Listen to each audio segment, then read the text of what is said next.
Olá, sejam todos muito bem-vindos. O Sobretudo finalmente está no ar. Estreamos hoje. Eu sou Fernanda Azevedo. Eu sou o Felipe Vidal e é uma honra, né, Fê? A gente tá aqui hoje estreando mais um produto do jornalismo da TV Gazeta com ninguém mais, ninguém menos do que Cássio Escapim. Olá, gente, muito obrigado Muitas pelo palmas. convite. É um prazer estar aqui com vocês e vamos falar sobre tudo. É isso? A gente vai falar sobre tudo, Cássio. Ai, gente, então, mas só depois da primeira garrafa de vinho, cadê?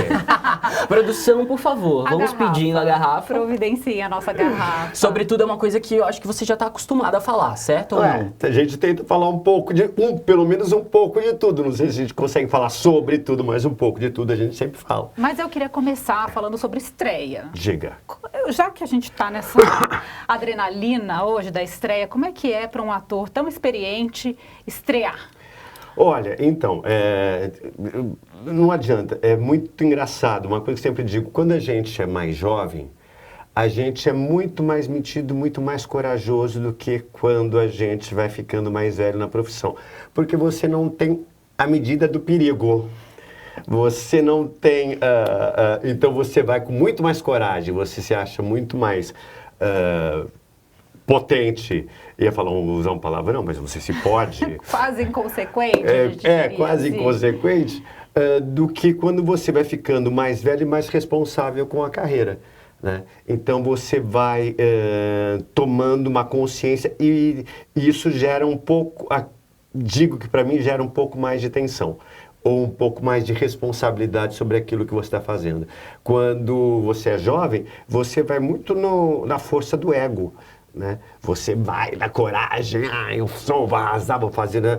Aí quando você vai ficando mais velho ou mais experiente na carreira, você vai vendo todas as responsabilidades de que valores reais tem as coisas do que você está fazendo. Então a responsabilidade dobra, o que deixa a gente um pouquinho mais tenso para fazer. Mas depois que entra em cena é uma beleza. E você tem alguma coisa de bastidor, assim, que você faz? Eu chego muito cedo, sempre.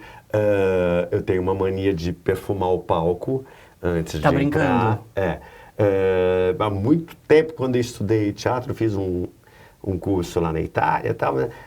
Resumindo a história, fazendo a história curta, tinha um espetáculo que chamava Arlecchino Servidore do I Padrone, do Streller, direção do Streller, A pronúncia, olha essa pronúncia. No Piccolo de Milão. E ele dizia que o espetáculo precisava sempre ser perfumado. Cada peça deveria ter um cheiro, porque atingia sensorialmente a plateia e as pessoas não percebiam que elas estavam sendo atingidas por algo que elas não estavam conseguindo ver nem ouvir, mas era sensorial. Então, todo espetáculo que eu faço, eu escolho um cheirinho para jogar no palco, para na hora que abrir a cortina, dá pelo menos até a terceira fileira, bate um cheirinho e você já ganha sensorialmente as pessoas. Delícia, comprar os primeiros ingressos. Então, Já fica a dica, né, gente? Primeiras fileiras. E agora você tá em cartaz com o Bem Amado, fazendo um personagem que é um ícone, né, da dramaturgia brasileira, Odorico Paraguaçu. Qual é o cheiro de Odorico Paraguaçu? Olha, pois é, a gente... o cheiro que eu jogo ali atrás da cortina é uma alfazema. E o ator que fazia antes o Neco Pedreira, que era o Guilherme Santana, ele presenteou a gente com uma lavanda de capim santo. Então todo o elenco usa esse perfuminho de capim santo para entrar em cena. Já virou, então, um ritual. É um ritual coletivo. Coletivo. Falando de teatro, né? Tem essa questão que o teatro é ao vivo, os atores estão em cena. A gente passou pela pandemia que essa conexão, ela não pode acontecer. Então, vocês voltando agora com esse espetáculo que é tão potente, que fala tanto sobre nós, esse personagem tão clássico, icônico, como está sendo para você estar no palco e levando esse nome de Dias Gomes? Tá maravilhoso. Assim, eu tive sorte na pandemia de não parar de fazer teatro mesmo O formato online. O formato online, mesmo para telinha. Transformei a casa, sempre digo, eu tenho uma sala grande de um lado e do outro, e transformei em 2 teatros. De um lado fazia o Teatro Bia Muniz e do outro Teatro Marília Pêra. Então eu fiz 2 espetáculos meus, 2 solos meus, um em cada sala, e ainda um espetáculo solo do Ando Camargo, que eu dirigi, que era uma praiazinha de areia branca ali, era a beira da Sanga, texto do Caio Fernando Abreu, mais uma leitura de um texto com Elias Andreato, que era sobre o Mozart e Salieri. Então eu trabalhei na pandemia dentro de casa, sem plateia, com câmeras, né? A gente fez para o Sesc, a gente fez para o pessoal do Teatro Sérgio Cardoso, enfim, a gente continuou fazendo teatro, né? Porque era muito importante. Naquele momento era quase uma resistência. Eles não queriam a gente de jeito nenhum. E a gente salvou a pátria de muita gente durante a pandemia. Com certeza. Né? E agora, terminou a pandemia, por sorte, não parei mais de trabalhar. Eu fui já para a TV Cultura, eu fui fazer a minissérie do Luiz Fernando Carvalho, que chamava Independências. Belíssima Independências. Da minissérie, eu já voei para Portugal, eu fui dirigir um espetáculo em Portugal que a gente está tentando trazer para cá, que estreia no Palácio da Ajuda, no Museu da Ajuda, lá em Lisboa. A gente está tentando trazer espetáculo para cá, que é sobre Dona Maria I e Dom João VI. E imediatamente fui fazer o Além do Ar, que era sobre Santos Dumont. E emendou com Bem Amado. A gente, aliás, fez primeiro Bem Amado, olha que loucura. E teve uma primeira temporada no Sesc. Teve uma primeira Sesc, temporada, né? no Sesc, parou Bem Amado, fui fazer o Além do Ar, parou Além do Ar, voltei com o Bem Amado. Quer dizer, parou mais. A graça de Deus, ainda bem. Porque acho que muita gente estava sentindo falta e era até esperado que não sei se esperado, mas eu acho até compreensível esse boom, né, de cultura e de arte agora, nesse pós-pandemia, sendo que em casa a gente ficou agradecendo muito vocês, assim, cada live, cada espetáculo. O Felipe, que faz a agenda cultural do Jornal da Gazeta, fez meses de agenda cultural. Meses. A agenda sobreviveu porque os artistas estavam fazendo. Dos artistas que estavam dentro de suas casas ou em teatros vazios produzindo, quer dizer, e aí acho que quando tudo isso acabou, não sei se acabou, mas enfim, quando a gente pôde sair, né, e respirar, todo mundo vacinado, assim, essa vontade de consumir cultura, né? Eu acho que tiveram 2 fatores aí, já que a gente está falando um pouco sobre tudo, eu acho que tiveram 2 fatores. Um, de fato, era a pandemia e outro era a doença que se instaurou no país com o desmonte pelo governo vigente na época, que era um desmonte da saúde, da educação e da cultura, né? Então, eu acho que de uma certa forma, independente de partido, de direita, esquerda, dessa polarização, as pessoas, elas se tocaram que são bases importantíssimas para a sobrevivência do ser humano, não só da sociedade, mas da sanidade do ser humano, esta convivência coletiva, né? E estas coisas, elas proporcionam a convivência do coletivo. Por isso que eu acho que os teatros voltaram muito bem. As pessoas estavam ansiosas por encontrar uma coisa feita ao vivo para elas, porque o teatro tem essa maravilha, né? Você faz naquele momento, você está fazendo para aquelas pessoas. Então, é um privilégio para a gente, é um privilégio para a plateia, que ela está vendo ali uma coisa única. Mesmo que seja o mesmo espetáculo, ele nunca vai ser repetido exatamente da mesma forma, porque ele não é gravado. Ele depende do temperamento que a gente está no dia, depende de diversas coisas, da plateia, do temperamento da plateia, né? Então, isso é muito bacana. E eu sempre digo que o teatro é a arte mais democrática e social que pode haver. Porque, mesmo até no cinema, você entra a hora que você quer no meio do filme, você sai no meio do filme, se não tiver com vontade, você vai ao banheiro, volta, não sei o que, né? No teatro tem uma coisa muito louca, porque você chega, se a pessoa tiver colocado e teu assento estiver ali, a luz está acesa. E você tem que passar, você tem que falar, com licença, a minha cadeira é ali. Tem que interagir de alguma forma. Você tem boa noite, você tem que interagir de alguma forma. Então, já na plateia, com a cortina fechada, o teatro começa a ser uma coisa democrática e uma coisa socializante. Você obriga as pessoas a um contato, um convívio social, né? E às vezes isso acontece. Você faz o quê? Puxa-se uma conversa, às vezes acontece, não, obrigado, imagina, não está incomodando não, fica bom. Alguma coisa, as pessoas começam a se relacionar com a outra, né? Aquele final que está todo mundo eufórico, né? E foi muito bom, né? Foi muito bom. Aquele papinho, né? Do fim do teatro, né? E é o seguinte, você falando dessa questão do contato, eu acredito que uma vez que você tá na nossa vida desde a infância e segue na nossa vida, como tem sido essa sua relação com as pessoas? É algo que você curte, você recebe, você fala? Sempre muito bem. Sempre muito bem. As pessoas reclamam ou me perguntam muito isso. Mas como é que é? Você fica chateado de ser reconhecido como Nino, das pessoas te abordarem?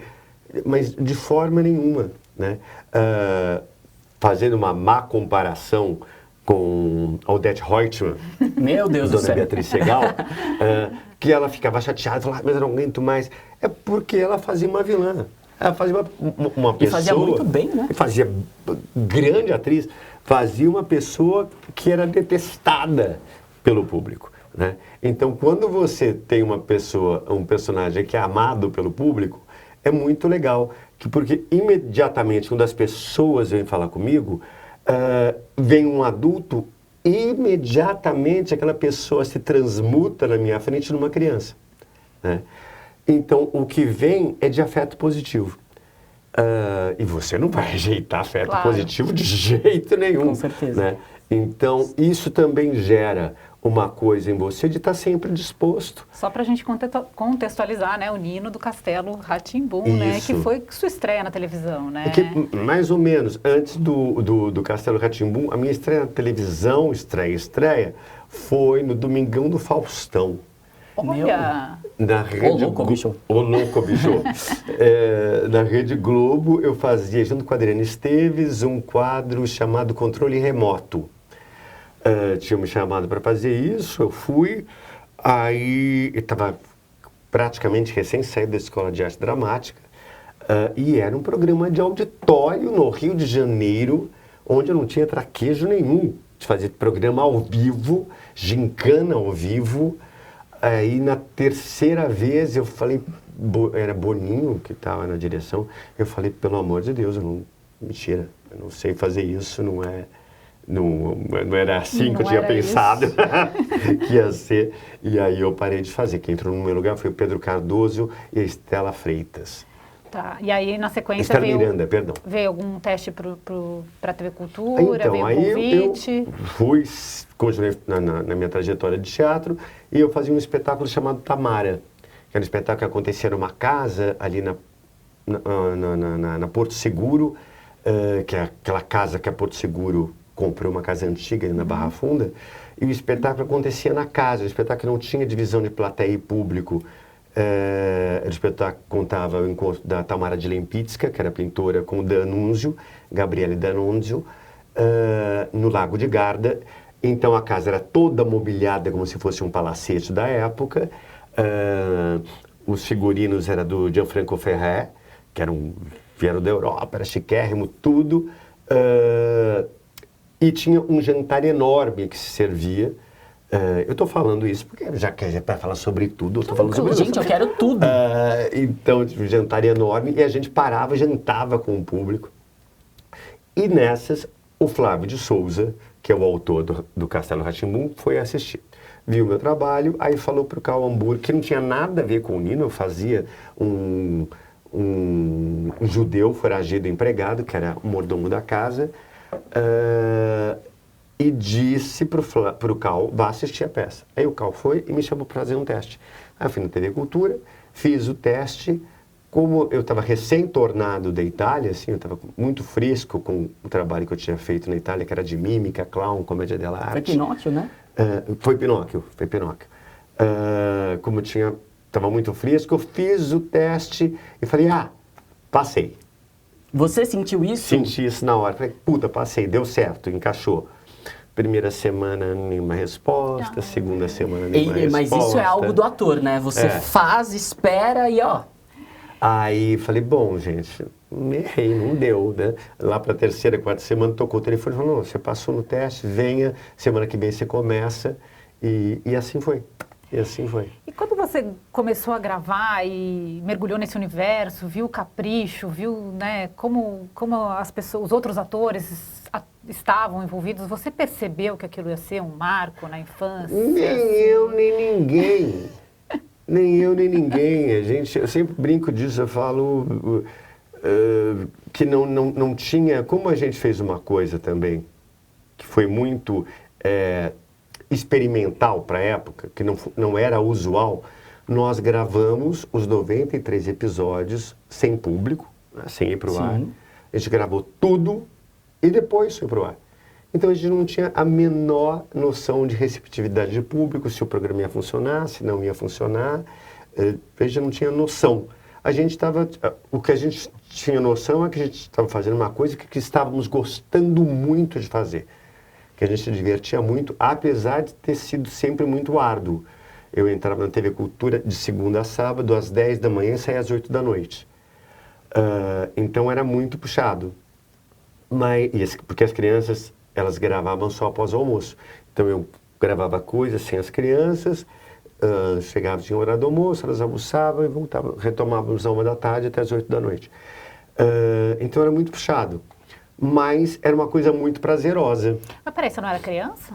O quê? Você trabalhava de manhã? Eu já era um marmanjo de 29 anos, que já estava ali e fui fazer 30 no final do castelo. Cássio, tem uma coisa que você falou agora que eu acho interessantíssima, que essa questão do ator, né, tem todo esse glamour, a gente estava falando de receber as pessoas, receber carinho, mas você acabou de dizer, eu trabalhava de sábado, né, eu trabalhava 6 dias da semana, 6 da manhã até a tarde da noite, então, assim, é uma questão trabalhosa, né? Então, queria que você falasse um pouco disso, né, porque é um ofício, é um trabalho e que, assim, requer do corpo, requer da inteligência, da construção, é difícil, é um trabalho mesmo.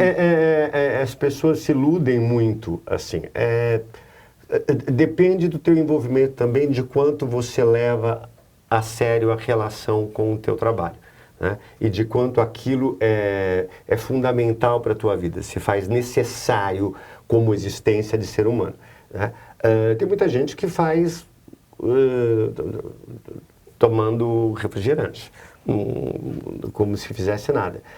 Mas tem gente que tem um outro grau de envolvimento com o trabalho, né? Que é mais intenso, é uma questão, não é de sobrevivência, é uma questão de vida, é uma questão de existência. A gente trabalha, para quem não sabe, a gente trabalha muito, E quem é muito responsável com o trabalho, trabalha dobrado, né? Todo mundo vê o trabalho ali pronto, né? Mas ninguém imagina que o ator tem que estar sempre fazendo aula de dança, fazendo aula de canto, trabalhando com fonoaudiólogo por causa da voz, para não cansar o aparelho, que tem que fazer musculação, porque você precisa ter uma resistência física. É o seu instrumento, né, Porque por exemplo, no Bem Amado, é 1h50, aonde você dá um start e é uma maratona de 1h50. Você não sai de cena. Não, e ele se transforma no palco, né? Eu comentei isso aqui nos bastidores, que você parecia muito maior, né? Eu sou nanico. Não é nanico, mas assim, no palco parecia um coronel, né? É a caracterização. Então, né? Além disso tudo, você tem tem que cuidar também da sua formação intelectual. Você não pode deixar de ler, você não pode deixar de se atualizar nas questões do que está acontecendo, você não pode deixar de ler notícias, você não pode deixar de estar com a antena aberta porque está acontecendo para o mundo, porque senão você pode se estagnar num lugar e isto vai repercutir no teu trabalho, porque o ator é um ser vivo e pulsante e tem que interagir com a sociedade, né? Então, é um trabalho que eu não digo que é um trabalho, é um ofício, é um sacerdócio de vida. Você é do movimento, Cássio, é isso? Movimento é uma palavra que... Eu sou do movimento, Eu não consigo, eu sou hiperestésico, inclusive, eu não consigo parar fisicamente e parar mentalmente, é muito difícil para mim. Dormir é uma coisa muito difícil para mim. Então, os momentos de repouso raramente eu me sinto repousando e eu fico sem culpa. Tá brincando? Não esteja culpado Férias, de estar parado. então? Férias, eu sempre brinco que são férias utilitárias, né? Para estudar? Para estudar, não, é férias, então vou para a França, que é um lugar que eu gosto de ir, para a Itália. Quantos espetáculos tem? O que tem para ver? Quem está fazendo o que novo de música? O que está acontecendo? Qual é o...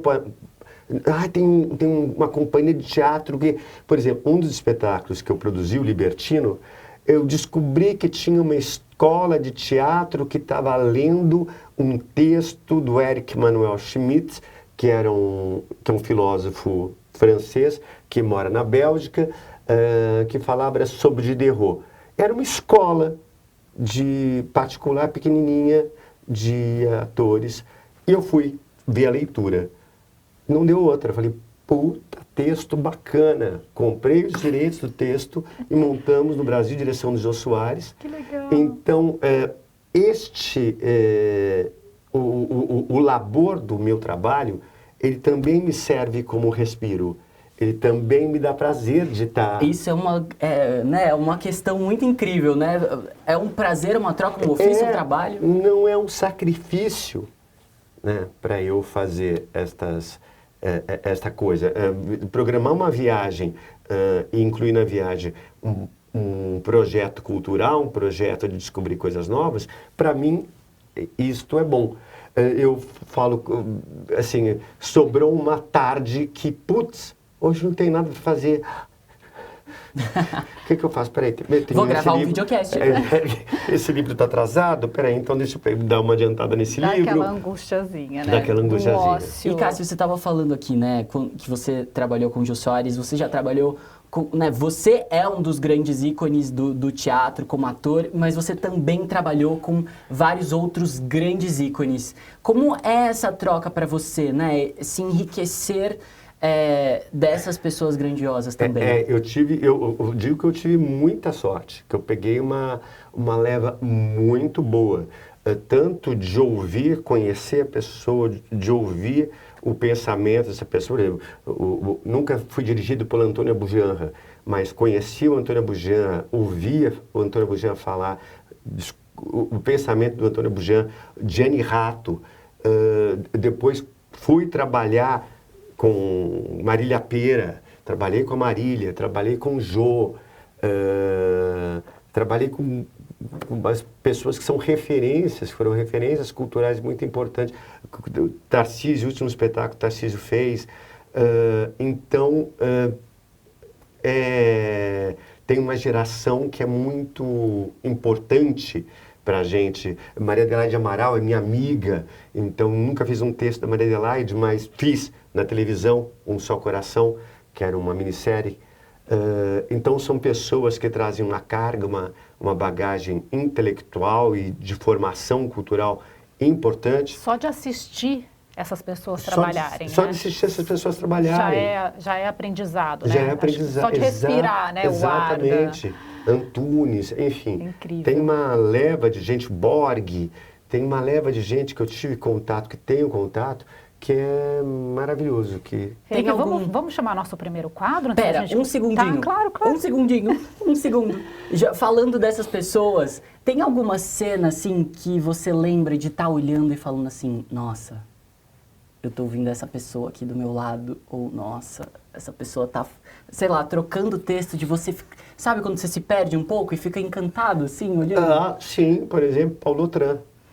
Trabalhei com o Paulo Otran e era uma coisa, assim, olhar o Paulo em cena. E era um ator, que ele era um ator da formação do TBC, que era do grande teatro, mas, e ao mesmo tempo que ele fazia a grande interpretação, ele tinha minúcias na relação ator, que era de uma delicadeza, né? Então, são essas pessoas, o Fernanda, que está aí, que eu adoraria trabalhar com a Fernanda, são pessoas de uma maestria no ofício, né? Que eu tive sorte de beber um pouquinho. Fernanda, você diz? Montenegro. Montenegro. Fernanda, vamos ouvir aqui? O menino tá falando. Espetáculo. Tá falando aqui o menino. Agora vamos, Fê, vamos. Então, a gente tem alguns quadros aqui no programa e hoje a gente vai chamar o Hoje é Dia de Quê? Hoje é dia de quê? O Hoje é Dia de Quê é um calendário atemporal, porque streaming é assim, a pessoa pode ouvir qualquer dia, qualquer hora, né? Mas a gente quer falar sobre dias especiais, né? Você sorteia, Felipe? Ou eu vou sortear. Não sei. Vamos lá, Sacode aí. Atira na palheta. Ai! Beleza. Tira a palheta de cores. Escolhe você, verde ou marrom? Laranja. Laranja. A brincadeira porque viemos os três com cores. Com cores parecidas, verde, ocre, laranja. E nem teve meio, não teve falando, vem a dia. Foi a nossa sintonia mesmo. Sintonia. Incrível. Espero que você aí esteja também com isso. Então, sintonia. Hoje é dia de quê no nosso calendário atemporal? Hoje é dia de quê, Fernanda? Hoje é dia do balé. Dia Internacional da Dança.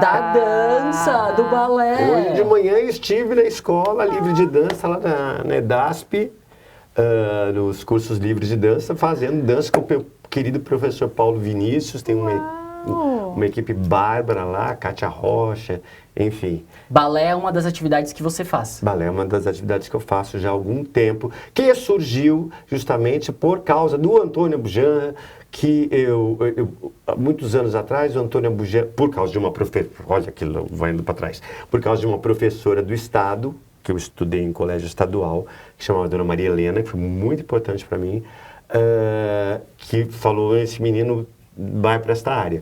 Aí ela descobriu que tinha uma sequência de palestras no Teatro TBC, do projeto do Antônio Bujanra, que chamava Projeto Cacilda Becker, onde tinha uma companhia de teatro que era Antônio Fagundes, Clarícia Bujanra, Cristina Santos, Wanda Estefânia, Ednei Giovenazzi, que faziam 3 espetáculos diferentes no TBC. E durante o final de semana, durante o dia, sábado e domingo, existiam palestras com pessoas importantes da área no período.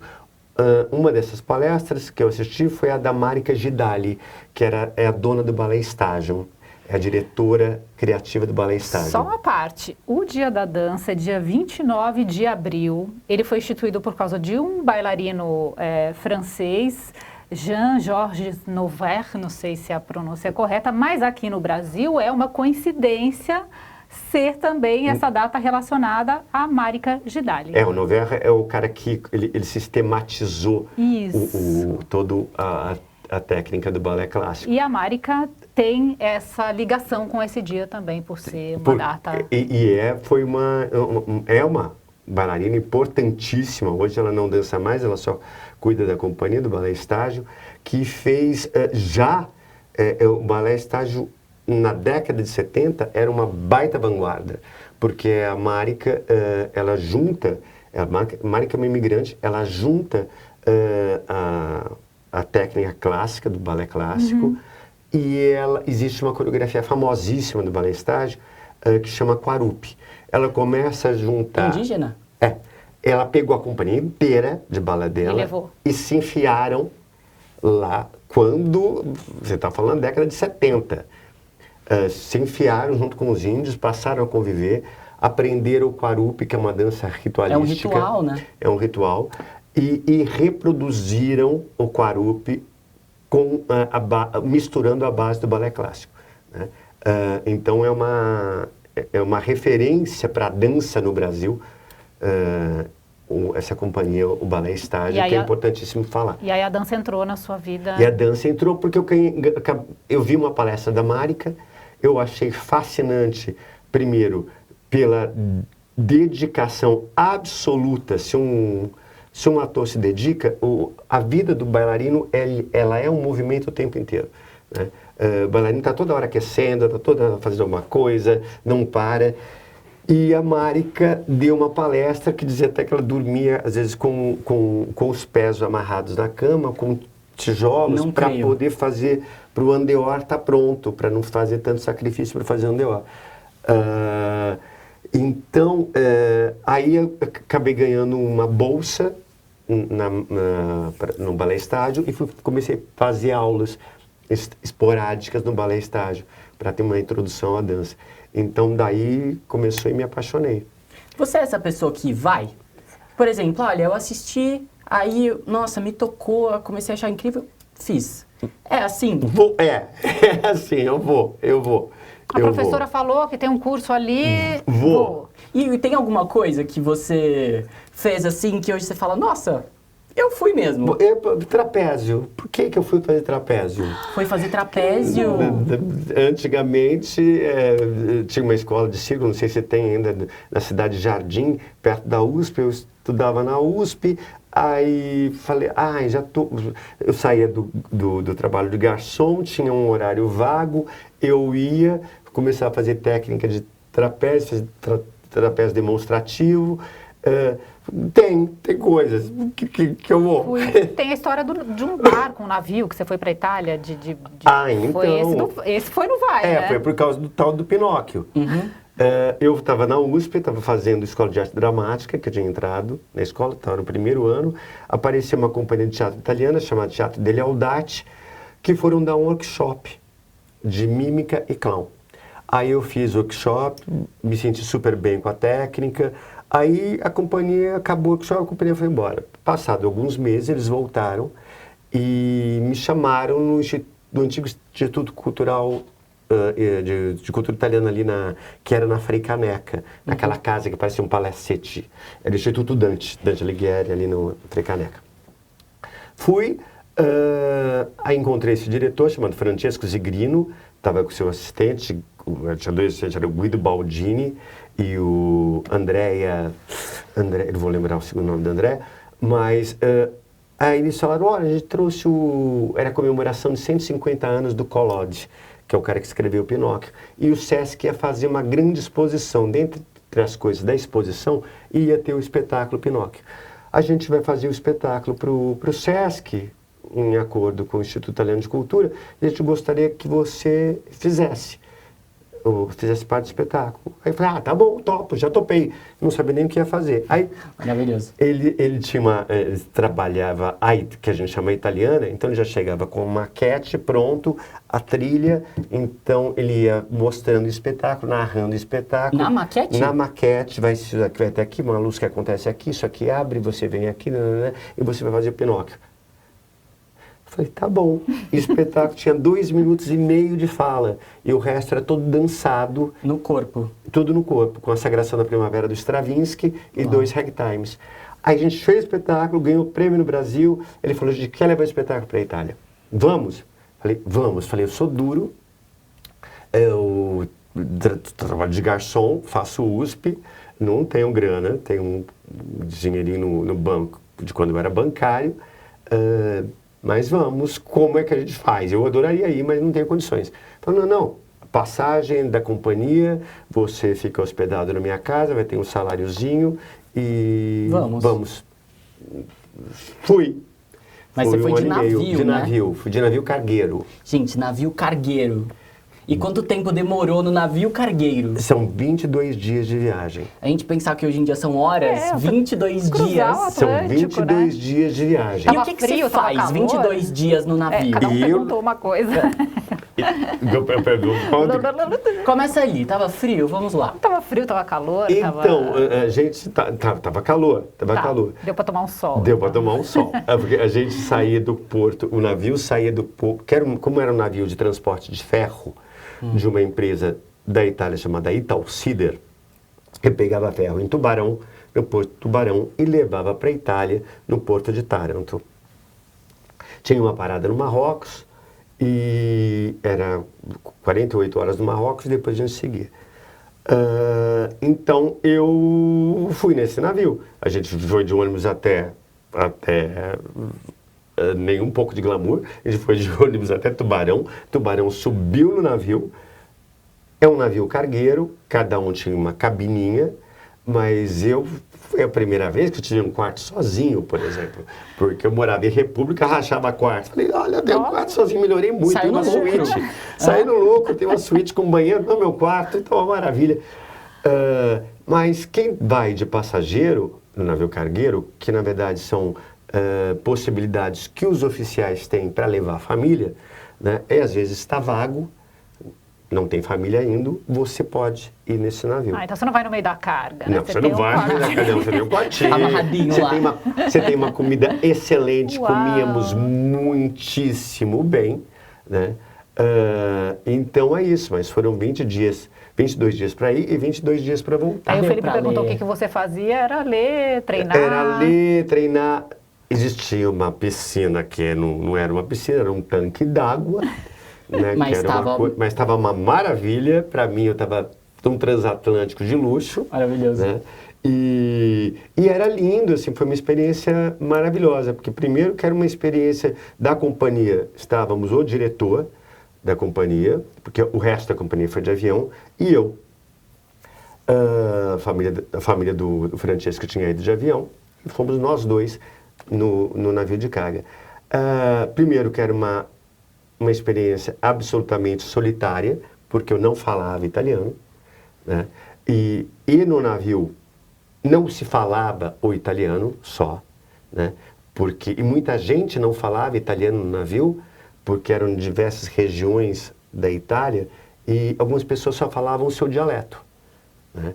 Que, na verdade, é uma outra língua, né? Então, existia até uma dificuldade entre eles. Então, foram 22 dias que também trabalhando o silêncio, trabalhando o ouvido. A mímica. A mímica. E eu lembro que eu li um livro, levei um livro para ler, levei 2 ou 3, mas um que eu lembro era Eu, Cláudio, o Imperador. Que desse livro eu não esqueço, que era uma história sobre o irmão do Calígula, né, que Cláudio, porque claudicava, porque era manco, e ele conseguiu virar imperador porque ele ficou sendo tolo e absolutamente na moita. Ele só observava tudo. E foi interessante pensar nessa viagem onde eu estava absolutamente mudo e só observando tudo e fazer uma associação com o livro. Foi bem legal. Já estava criando um personagem. Tava.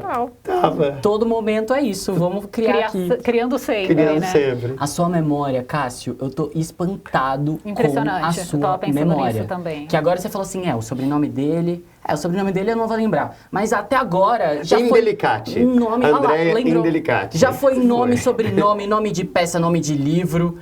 Sempre você teve... você guarda, tipo, fotográfico? Então, como é pra você lidar com isso? Memória é uma coisa muito engraçada para mim, porque é um pouco seletivo. Por exemplo, às vezes eu passo muito apuro, porque encontro uma pessoa, eu sei exatamente quem é, eu sei todo o contexto, mas o nome não me vem. Aí fico horas naquele desespero enquanto eu tô com a pessoa, a pessoa virou as costas, eu respirei e falei, é fulano! Então isso acontece comigo, mas eu acho que o único, talvez a memória vá bem, porque o grande pânico que eu acho que eu tenho, um grande terror da minha vida é um dia perder a memória. O perder o controle mental, para mim, eu acho absurdo. Assim. Esse musical que eu fiz agora, antes do Bem Amado, Quero Além do Ar, eu fazia eu tô com 59 anos, e fazia o Santos Dumont aos 59 anos, onde ele sofreu de esclerose múltipla e começou a ter decalagem de memória, falta de memória. Então, para mim, era muito estranho mexer me dava ficar muito angustiado, né? Pensar na situação que este cara, que era era completamente estoico, completamente dono da sua vontade, chega num momento que ele depende das outras pessoas. Ele foi apagando e opta pelo suicídio, né? Então, foi uma coisa bem legal, que era antes, que já tinha feito o Bem Amado, parei para fazer o Além do Ar e agora voltei com o Bem Amado, que estamos aí nos divertindo. Então, antes da gente falar mais do Bem Amado, vamos chamar mais uma vinheta linda do nosso Vamos Nessa? Vamos nessa! Eu e o Felipe fomos juntos assistir o Bem Amado no domingo, no Teatro FAAP. Eba. Estamos maravilhados, porque é uma montagem riquíssima, os atores estão muito bons mesmo, e as músicas, a banda tocando ao vivo, aquele começo com aquela marcação daquele bumbo que entra muito forte, que entra no peito, a vibração. assim, então, É lindo, é lindo. Como é que vocês... Bom, então acho que é a agenda cultural. É a nossa dica. A nossa dica cultural hoje, é falar do Bem Amado. Conta mais detalhes dessa montagem. Bom, gente, eu acho que Bem Amado eu acho que é uma obrigação dos clássicos brasileiros da gente assistir, né? É o do Dias Gomes. Para quem não sabe, isso é uma brincadeirinha que eu faço no final do espetáculo. Eu sempre conto a origem do texto. O Bem Amado não é a novela, ele não nasceu novela. Uhum. O Bem Amado nasceu uma peça de teatro de 1962. Que foi mais tarde adaptado para a televisão. Então, o espetáculo é muito mais conciso. Na televisão, por uma necessidade de preenchimento de espaço e de período, ela foi recheada e foi inventada com muitas outras coisas. A gente até foi ver que tem nomes de personagens a mais, né? Mais extenso. A peça de teatro ela é mais concisa, né? O impressionante, eu acho, do Bem Amado a gente tem que pensar como é que um assunto que era, em 1962, era pulsante, continua sendo pulsante e pertinente hoje, né?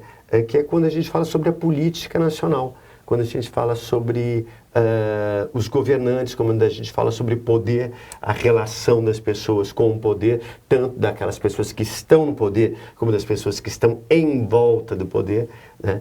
Como é que a gente ainda reincide nas mesmas questões e nos mesmos erros e nas mesmas condutas tanto tempo passado, né? E principalmente no que tange a política brasileira, no que tange a política nacional. Um amigo meu veio de fora assistir, que dirige espetáculo, dirige na Venezuela, dirige aqui no Brasil, em Londres. Ele falou que o Bem Amado ele não acha que é um espetáculo que possa estar restrito só ao Brasil, mas ele acha que pode estar restrito à América Latina e qualquer país onde você tenha um governo centralizador de poder, onde a corrupção esteja ligada muito à manutenção apenas e unicamente na mão de uma facção ou de uma pessoa, ou de um governante, ou de um autocrata. Porque ali no espetáculo é uma cidadezinha, né, do interior, o assunto é o cemitério, vai se criar um cemitério ou não, é uma micro situação, mas é isso, que é facilmente extrapolada para a União. É só um exemplo, vale como uma brincadeira, um xiste, para a gente falar de um assunto maior. E como é que entrou o Zé Cabaleiro nessa história, né, das músicas? Elas foram criadas para essa montagem? A ideia, a gente estava, foi tudo surgiu num podcast. Eu estava falando, o entrevistador perguntou se tinha algum personagem da dramaturgia brasileira que eu não tinha feito ainda, que gostaria de fazer. E aí eu disse que eu adoraria fazer o Odorico Paraguaçu, do Bem Amado. O Ricardo Grasson, ele tinha projetos de fazer coisas com dramaturgia brasileira, e ele falou, você topa fazer? Ele me ligou, você topa fazer o Bem Amado? Vamos atrás? Eu falei, vamos. Vamos fazer musical? Vamos. Aí a gente foi atrás de uma produção, mas aquela produção não rolou, era uma coisa... Tinha uma ideia de fazer uma coisa muito grandiosa, de um musical, que eu sempre achei que a forma não ia combinar com o conteúdo, porque é um teatro brasileirinho, né? Então, o que a gente tinha que fazer... Aí vamos chamar o Zé Cabaleiro para fazer as músicas. Eu já tinha trabalhado com o Zeca antes num outro musical, que era o Lampião e Lancelote, no SESI, e o Zeca tinha feito as músicas. Eu falei, gente, o Zeca tem que fazer as músicas. E o Nilton Moreno, que tinha acabado de fazer Cangaceiras, que também estava no tema. Então os dois se juntaram. Primeiro, o texto foi para o Nilton Moreno, porque o Ricardo achava que o texto precisava de uma adaptação. O Nilton Moreno devolveu o texto e falou, não tenho que mexer. Maravilhoso, eu não vou mudar nada. Eu não consigo. Não é possível. E aí juntou o Zeca com o Nilton para fazer as músicas do espetáculo. As músicas, a única introdução, alteração no texto original são as músicas que o espetáculo abrigou. Que são, né, quase comentários, a gente pode dizer. Tá acontecendo a obra e aí é um espaço que até que cada personagem tem para fazer um comentário da situação. Eu acho que serviu muito porque pela formação cultural e política que o Dias Gomes tem. Aqui, hoje é quase um palavrão, o Dias Gomes tinha uma formação socialista, comunista socialista. Então, tem uma literatura, ele está muito mais para o Brecht do que para um teatro realista nacional. Então, por isso que eu acho que deu vazão e possibilidade das inserções das canções justamente no tipo de comentário crítico que as canções e as músicas provocam, ou de apresentação de uma situação. E a ideia já era cantar ao vivo desde o A ideia já era cantar ao vivo desde o começo. Aí a gente falou, pô, mas não vai dar para ter uma orquestra. O Zeca, aquela tranquilidade, ele é uma pessoa plácida, o Zeca. É um amor de pessoa. Eu falei, não tem importância, meu irmão, a gente faz com violão. Então, tem mais que um violão. E a percussão. Tem mais. Nós temos uma banda linda, sanfona, rabeca, enfim, lira, a gente tem um monte de coisa na banda, com atores músicos, porque também tem alguns atores que estão ali operando os instrumentos, fazendo música.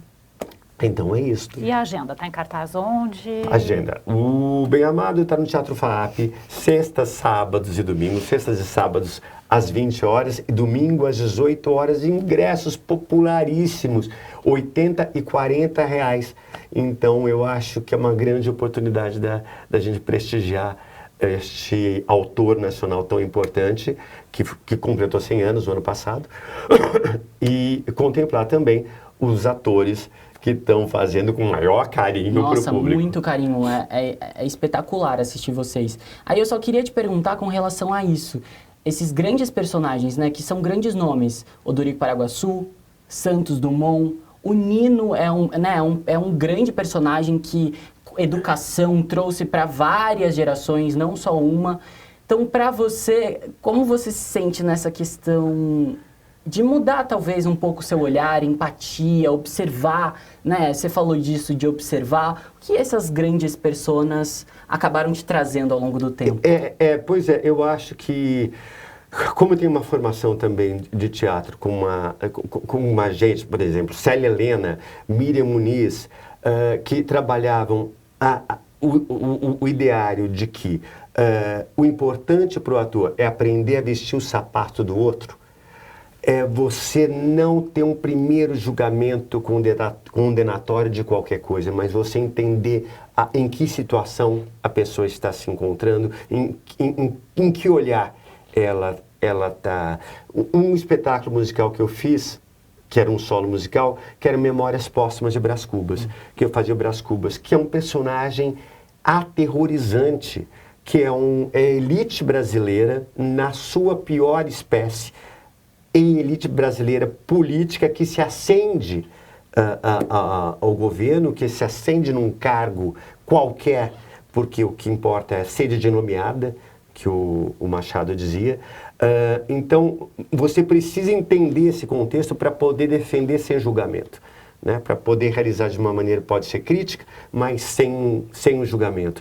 Bom, vale dizer ainda que o espetáculo é a direção do Ricardo Grasson, a gente tem um elenco maravilhoso e a produção é da Rodrigo Veloni Produções. É isso. Então, todo mundo lá no Teatro FAAP. Todo mundo. Nossa, belíssimo também, né? Dizer que além dos atores em cena, a música, o cenário é belíssimo. Nossa. A iluminação é de um primor, assim. A iluminação do Pivete, o cenário do Cris Aires, os figurinos é do Fábio Namatami. Eu vou tentar falar o elenco inteiro, se eu me perdi. Meu Deus do céu, vamos à lista. Kátia Darren, Lola Fanucci, Lu Ramanzini, fazia as Irmãs Cajazeiras, Eduardo Semerjan faz o seu Borboleta, Ando Camargo faz o seu Vigário, o Roquildes faz 2 personagens, o Paulo de Pontes faz o Zeca Diabo, enfim, o Dan Maia entrou na direção musical, o Daniel... Eu nunca vou conseguir pronunciar o nome do Daniel, que é o nosso sanfoneiro, que ele tem um sobrenome alemão. Mas o Daniel que está lá, enfim, é um coletivo né? maravilhoso de artistas criadores. Isso que é muito bacana, que ninguém vai lá para fazer um personagem. As pessoas estão, os atores estão presentes em cena, dando um depoimento de criação de um personagem. A gente estava falando, né, de como o ator é um ofício, é um trabalho. Também acho que tem essa questão importantíssima que é um coletivo, né? Tanto quem está em cima do palco, quem está nas coxias. A gente sentou do lado ali da técnica. Então, como é bonito ver que são muitas pessoas trabalhando para fazer a arte funcionar. É belo ver. O visagismo, a maquiagem é do Alisson, que foi uma maquiagem totalmente muito bem pensada para o espetáculo. Enfim, é uma equipe... E dizer que é muito importante que o teatro ele gera um mecanismo de trabalho e de rede profissional que é inacreditável.